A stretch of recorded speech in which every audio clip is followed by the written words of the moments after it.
Liz, thanks for your contribution to the task force. I also want to thank Leader McCarthy for standing up the task force, having the vision to deal with the threat that we face today as a nation. It's truly been an honor. As the leader said, this was supposed to be bipartisan. This was a policy exercise, not a political one. And this report will shape our foreign policy towards China for years to come. This is not a Republican or Democrat issue.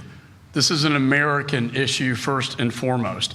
And I want to thank all the China Task Force members standing up here today from 11 committees of jurisdiction, working together cross-jurisdictionally. It's never an easy thing to do in Congress, but we brought it together and we came up with 400 recommendations, nearly 200 legislative recommendations, and 2/3 of those bipartisan, all in this final report that I have here today. This isn't the first time in my career that I've experienced espionage from the Chinese Communist Party. In 1996, when I was a young federal prosecutor at the Department of Justice Public Integrity Section, there were reports coming in that China was trying to influence our elections. Sound familiar? And I was assigned to the campaign task force and prosecuted the Johnny Chung case.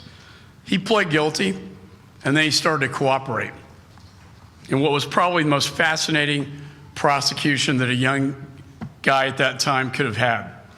And that's because the investigation revealed the fact that China Aerospace and the director of Chinese intelligence conspired to obtain military, technology, and satellites from the United States.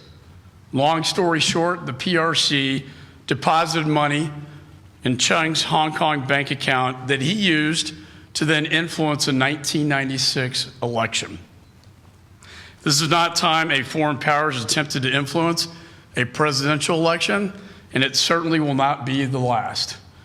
But it gave me great insight into the way the Chinese Communist Party operates so many years ago. It's been 20 years since then. But that story could easily be a headline today because the threat from Chairman Xi's Chinese Communist Party largely remains the same.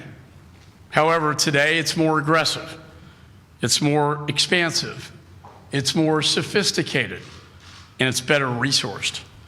For decades, they have stolen our intellectual property. In what NSA Director Admiral Keith Alexander said, one of the largest transfers of wealth in human history. For years and years, we tried to bring the People's Republic of China into the family of nations as a friend, as an ally. But as Secretary Baker recently told me, it just did not work.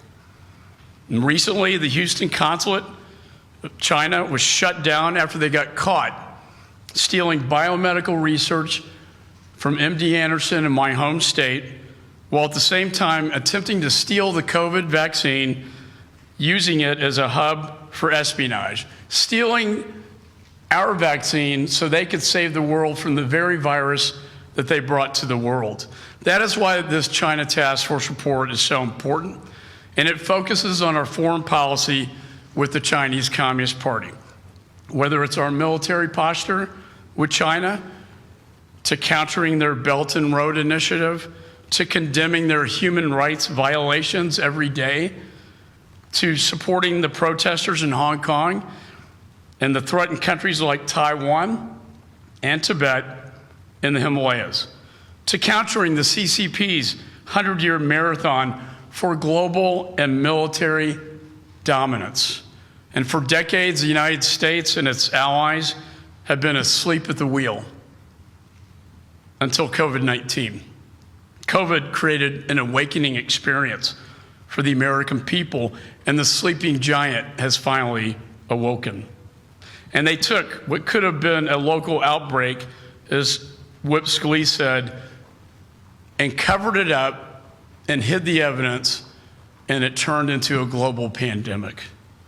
One of the biggest takeaways from this report has been the vulnerability of our supply chain with China.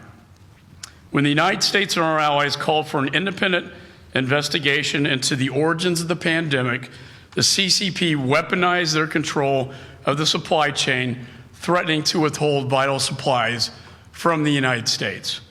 We must protect our critical supply, including medical supply chains and important technologies like advanced semiconductor chips. And that's why we focused a big part of this report on how we can protect our critical supply chains, including medical supplies and important future technologies. We must take steps to protect these critical supply chains. We simply cannot afford to wait any longer. Our national security depends on it.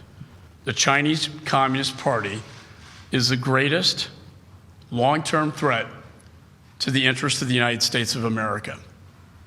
You know, my father's generation fought in World War II. I grew up in the Cold War. My children, they experienced 9/11, and most of us in this room did. But now the greatest challenge for this generation is the Chinese Communist Party. It is a generational struggle. And this is a generational document that will guide the Congress for many years to come. So again, I want to thank Leader McCarthy, who worked so hard on this. I really want to thank the ranking members of all the committees of jurisdiction. And I want to thank the members of the task force for their very hard work over the last several months to put this together on time. And I want to thank the staff that worked tirelessly over the weekends and late at night, even as late as last night. Caroline Campbell was working till probably 3 o'clock in the morning to get this thing done. Thanks to all the staff. This is a true appeal to the patriotism of American businesses and Americans across this country to wake up to the Chinese Communist Party.